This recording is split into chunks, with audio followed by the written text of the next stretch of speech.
two of Marvel's biggest Phase 5 projects, Captain America Brave New World and Thunderbolts. One of them surprised me in the best way, the other, it left me wondering if Marvel forgot how to make a movie. I watched both start to finish, so you don't have to. Here's the breakdown, the good, the bad, and everything in between. By the by, I'm the movie guy and let's start this video. The movie starts with Thaddeus Ross, the newly elected president of the United States.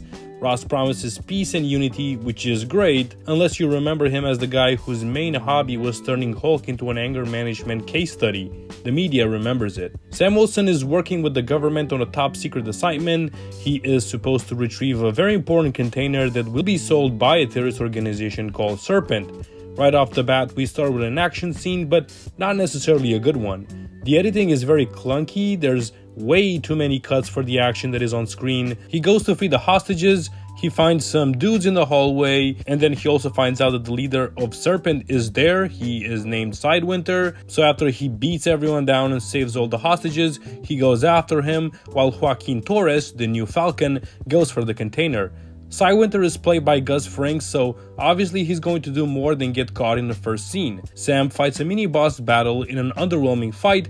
Sam has his obligatory superhero struggle, gets beaten up, remembers he's Captain America, gets angry, and wins.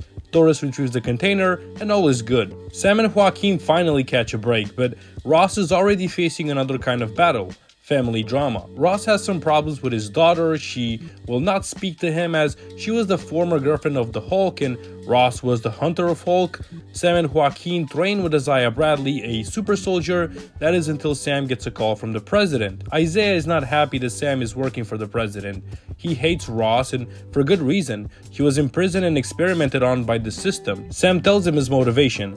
The people are scared enough as it is about the possibility of war and destruction, and they need reassurance. Captain America standing beside the president is reassurance. He also says that all three of them were invited to the White House. There, Ross tells Sam that he wants him to rebuild the Avengers, but under his helm, which Sam doesn't like. After all, it was Ross who disbanded the Avengers in the first place. At the White House, all of the world leaders are present. Ross introduces adamantium, a rare and very flexible material that has been found, and he wants all the leaders to sign a treaty that means all countries will have adamantium. A song is played and Isaiah snaps. He grabs a gun, shoots after Ross, and other agents from the building join. Isaiah escapes and Sam is hot on his heels, and in the end, Isaiah is finally cornered and surrenders. Sam goes to Ross in the presidential bunker. He wants to investigate. He doesn't believe that Isaiah would try to assassinate the president on his own. He says that someone must have hypnotized or manipulated him. Ross is mad as hell and he fires Sam. Not only that, but he tells Sam that he's no Steve Rogers, which pisses him off. The first act is over and it's time for a retrospective. The first thing that I noticed about the film is that the action scenes are bad. Like, I could barely understand what was going on in the White House fight scene. Too much editing, the camera just seems to want to hide every impact point. The CGI thus far looks poor at best. It's not a good look up until now. Sam visits Isaiah in jail. Isaiah tells him that he cannot remember the attack. He remembers a part of the presentation and then blackout. He only remembers surrendering. He warns Sam to stay away from this and he looks very scared. The acting of Carl Lumbly is amazing in this scene. Sam and Joaquin have to find out on their own what really happened at the White House, and it doesn't take them too long to put the mystery together here. The assignment that they did in Mexico, Serpent were supposed to hand off the canister to a buyer. The buyer never showed up, so he must be involved in this thing as well. Sam Wilson is part-time Sherlock Holmes, everyone. Sam gets attacked by Sidewinter and he captures him in the end. Sam gets a call from the buyer who delivers a warning, and now it's official. He was behind the White House attack. All the leaders that were in the White House when the thing happened, they don't want to deal with the US anymore because they can't control their own country. Ross promises to smooth things over with Japan so that the other leaders will follow suit. Joaquin tracks the call from the buyer and it leads to a black site called Echo 1 in Virginia, so they pack up their things and drive over? I thought these guys could fly. While on a flight over to Japan, Ross receives a call from the buyer and apparently they have history. The buyer promises revenge on Ross because he didn't hold his end of the bargain. What bargain? We're gonna find out. Answer seems to be at Echo 1 and Sam and Joaquin just arrived there. They break into the facility, get some information from there, and then the buyer appears. His name is Samuel Stearns, and he is a super genius. He can solve any problems in the world. He wants to expose Roth for what he has done, but Sam doesn't agree with his methods of using innocent people. Stearns escapes and sends in his goons, which are beaten down by the hero duo. On the political side, talks with Japan break down after the Prime Minister of Japan receives verified intel that the US was part of the initial stolen container of adamantium from the beginning of the film, so Ross decides to attack any Japan ship that gets close to adamantium. Tensions are boiling. We're halfway through and the conspiracy finally clear. Well, kind of. Time to pause and reflect. How is this movie actually holding up so far? I have some more criticism. First of all, the dialogue is as MCU as ever. If you like it, then it's a plus. I personally don't, so it's a minus for me. At the same time, the story is disappointing. I mean, the points are there for a compelling story, but the journey to these different points is very poor, and Sam just has amazing hindsight. It's almost as if he knows the script for every mystery in the film. It's a very cheap way of solving it. Sam finds out from Sidewinter that Stern had some blood from Hulk in his system from the Harlan fight, and when Ross found out, he put more gamma rays into him, basically turning his mind into a supercomputer. The deal between the two was that Stern has to help Ross become president in order to get his freedom, which obviously didn't happen, so Stern orchestrated the upcoming war with Japan. Also, why does Sidewinter know all of this? Maybe Stern needed to vent to someone. Sam convinces Ross to tell his fighter jets to stand down, but it's too late. Stern mind controls two pilots and they attack the Japan ships. So now the hero duo suit up and go save the day once again, and they do it. They fly, stop missiles, get shot by Japan, Joaquin gets shot down, and Sam gets mad and ends the action scene. Meanwhile, Ross gets super angry and starts feeling some changes in his body. Stern is on his speaker and eggs him on, making him even more angry. In the end, Ross receives a good piece of news, so he calms himself down before anything bad happens. After a near disaster with fighter jet, Sam Wilson hits rock bottom. But don't worry, Bucky's here for a well-timed cameo and motivational pep talk. Because what's an MCU movie without at least one comforting friend scene? Ross finally gets through on a call with his daughter, and they set up a meet for later. He goes directly to a press conference, which was part of Stern's plan all along. He plays a recording of their call from earlier in the movie, and now Ross is very angry. So angry that he turns into Red Hulk. We really didn't like him when he is angry, and Red Hulk is now a bad guy, so he starts attacking everyone. Act 2 ended here. Anthony Mackie plays Sam Wilson with his overconfident swagger. He smirks like he's auditioning for a cologne ad rather than saving the world. In contrast, Harrison Ford's Ross generally feels layered and conflicted. You're never sure if he's a reluctant hero or a hidden villain. I think that his arc is really good. He's a ticking time bomb. He overshadows Sam. And now it's time for Captain America's big final fight. But does it deliver, or is it just another mediocre battle in a movie filled with them? I'm not gonna go into way too many details about it though. There's nothing too crazy here. It's very much like the mini boss fight from the beginning. Red Hulk beats Sam down before Sam gets angry and lands a better hit, and Red Hulk is down, but not for forever. He gets back up, he reminds himself of his daughter, and returns to being just Ross. He is taken to receive immediate medical attention. It's time for the final scene. Sam and Ross talk. Sam compliments him on coming clean with everything and agreeing to give up his position. As a finale of Ross's arc, his daughter comes to visit him. In the post-credit scene, Stern warns Sam that he calculated an inevitable end to Earth when the others come. And just like that, problem solved. Imagine being the janitor at the White House after the president hulks out. Captain America Brave New World isn't exactly a brave step for the MCU. It's more like cautiously stepping over a puddle to avoid messing up your shoes. Harrison Ford's performance as Ross is intriguing, but mediocre action, predictable mysteries, and a CGI mess hold it back. Watch it if you have 2 hours to kill, or skip it to rewatch literally anything else. Okay, here's a pretty hot start. Yelena, played by Florence Pugh with a Russian accent, has orders to destroy some research. So she explodes the whole lab when she can't get past the facial scanner. Yelena, alongside other operatives, were hired by Valentina to destroy any evidence that Ox Group, her company, is doing illegal research. Right now, Valentina is on the verge of being impeached, and if evidence comes out of Ox's illegal doings, she will lose her role as the head of CIA. Yelena, though, is not happy. She feels like she's missing something. So she talks to her dad, the Red Guardian, to get some guidance about life and happiness. The Red Guardian shares that he was happy when he was in the public spotlight, so that's what Yelena asks of Valentina. But she has to do one more covert op in order to get the spotlight. I'm guessing something is going to go wrong here. All she has to do is follow a target inside an ARC's secret asset vault, find out what they want to steal, and then terminate them. The problem is that inside, Yelena is the target of the US agent, who is the target of the Taskmaster, who is the target of Ghost, who is the target of Yelena. It seems like they're all being played. Taskmaster gets shot in the head, and it's so disappointing how little they did with this character. Before they could kill each other, they hear some vomiting noises and someone appears. It's Bob. He has no idea why and how he got here. The vault closes from all sides. Now the three operatives realize that this is a setup. Basically, they all wanted something and they got this last assignment in the hopes that they will end up dead and keep Valentina's secrets. All of these characters are far from heroes, and my goodness, do the people love a good anti-hero.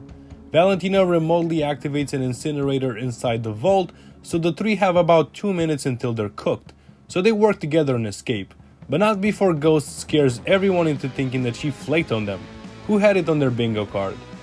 They barely escape the blast from the incinerator, and Yelena is knocked out. She remembers something. Long ago, when she was just a kid, she betrayed a friend that was killed right in front of her. And out of nowhere, Bob was also there looking on at the flashback. Damn, Bob. Valentina and her assistant Mel are being driven home. Mel gives Valentina the bad news. The three operatives are working together, and there's also a fourth guy with them and they have no idea who it is. Bob is beginning to be an interesting character. Valentina wants that whole vault bomb. The only problem is that their driver is the Red Guardian, so he has to spring into action and save his daughter. People never pay attention what they say in front of their Uber driver. That was the end of the first act, and it's been one of the best first acts I've seen from Disney in a long time. First of all, the dialogue is funny without being annoying. I'm shocked that they managed to pull this off, if I'm being honest. The characters are well written so far, they all have an attitude, but they're all losers. Valentina's words, not mine. Yelena shines hard in the first act. Florence Pugh has the skill level to elevate any character. She continues her great chemistry with David Harbour. Let's jump into Act 2. Let's talk a bit about Bucky Barnes. A freshman congressman, Bucky doesn't know a thing about politics. He finds all of it boring. He doesn't like waiting and following the book. He likes to get things done. He inserts himself in the impeachment case against Valentina. He tries to persuade her assistant Mel to turn on her boss, and after witnessing the ruthlessness firsthand with the four operatives, she wants to give Bucky a bone. She asks him to track her phone. Bob and US Agent do not like each other. US Agent is kind of a bully, and with Bob being the apparently weakest one, he feels like he can pick on him. Bob also has some pretty dark thoughts in his head, thoughts that he shares to Yelena, who understands him. They almost escape the vault working as a team until, almost at the end, US Agent touches Bob, and then once again we get a flashback where Bob is present. We also find out that he's part of the Sentry Project, the only human who survived the test.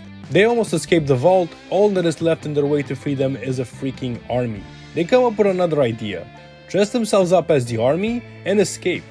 They get out of the vault, find a Humvee, and try to drive out, but they are stopped by patrols. Things aren't going well, so Bob decides to go out and create a diversion for them to escape. He gets 100 bullets for his trouble. At least the team escapes. Well, except that Bob doesn't die. He gets up, ascends to the sky, and then drops down, and the force of his cannonball leaves a big impact, including tipping over the Humvee of his friends. Bob is now unconscious, so Valentina will continue to do more tests on him in New York so she can make more superheroes like him. Meanwhile, they are on foot trying to escape when they realize that as a unit, they have to deal with her. This was the midpoint, so let's take a little break and reflect. Up until now, I think that the US Agent is the MVP. Sure, Yelena is the main character, she's great, conflicted, well written, but so is him. Besides being sort of a sociopath, he likes to make people believe that he's doing well in his personal life, that he's not a screw-up, which is far from the truth. I'm also impressed with the action scenes. They are so much better filmed than those in Captain America Brave New World. No more unnecessary cuts, more long takes, and it feels much more realistic. Let's move on to the end of Act 2. Remember when I said that the Red Guardian comes to warn Yelena? Well, he finally finds them driving his limo in the desert. Yelena is so embarrassed by her dad. It's funny, like, is everyone embarrassed by their parents? Of course, they attract a lot of attention and they are soon hunted by 3 Humvees, and despite them being 3 of the best operatives in the world and one that was good like 40 years ago, they are powerless. So the Winter Soldier saves their ass on a bike. Remember, he tracked Mel's phone which led him to this location. The Thunderbolts think that they are being safe, but Bucky actually destroys their car as well. What a great scene this was. In New York, Valentina is not worried about being impeached anymore. Her research is finally paying off. She's warned twice by Mel that Bob is a very unstable individual. He's not superhero material. But Valentina doesn't listen.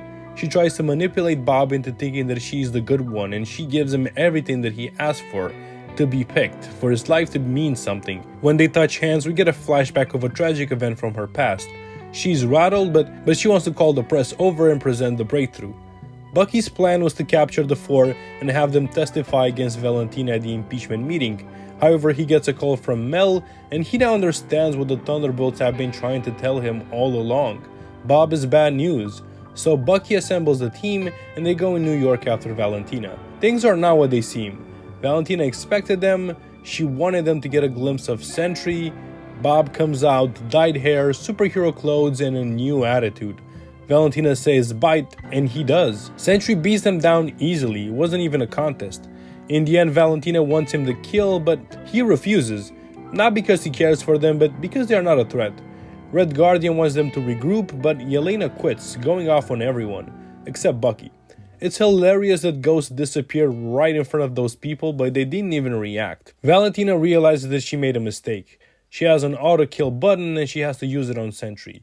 Waste of a breakthrough.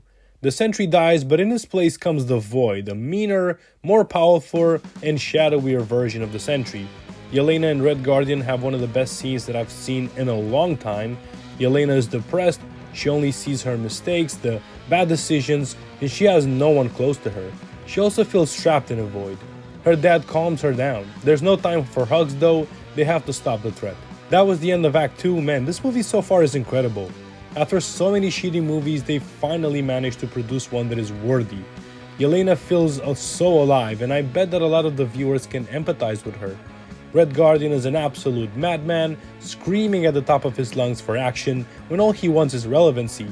The CGI is also pretty good, the same with the video effects.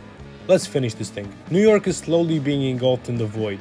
People, buildings, everything. Even Yelena steps inside. At first, the movie makes us think that it's because she can't handle it anymore, but then it seems like a plan to destroy the void from within. She enters a realm where bad memories play out again and again and again. She finally finds Bob and they talk. She tells him that the secret for making yourself feel better is not pushing everything down, but talking about it. The room becomes aggressive when Bob starts believing in her. But out of nowhere, the Thunderbolts appear, taking a leap of faith in the hopes of finding Yelena. They don't know how to escape exactly, but they know that they can change rooms, and they go to the one Bob's most afraid of, the clinical lab where he signed for the trial. There, the Void is waiting. He imprisons the Thunderbolts, who can just look on as Bob fights the Void, unknowingly being engulfed by it. Yelena escapes, goes after Bob, gives him a hug and reminds him that he's not alone. The Thunderbolts follow, and when Bob truly believes it, that's when the Void disappears. Jesus Christ, that is a powerful message here. Outside of the Shadow Realm now, Bucky wants to arrest Valentina, but she has another trick up her sleeve. With all of the reporters present, she announces the Thunderbolts as the new Avengers.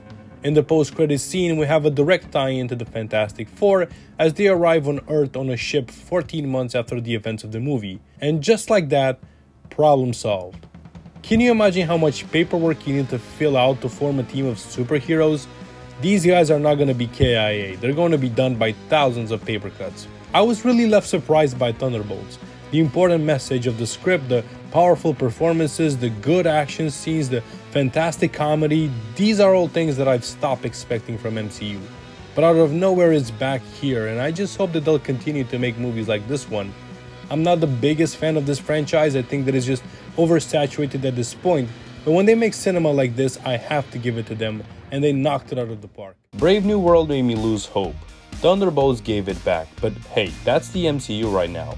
Unpredictable, uneven, and still weirdly watchable. Which side are you on? Let me know in the comments, and if you're into honest takes without the sugarcoating, subscribe for more. I'll keep watching them so you don't have to. Until next time, keep on watching movies, guys.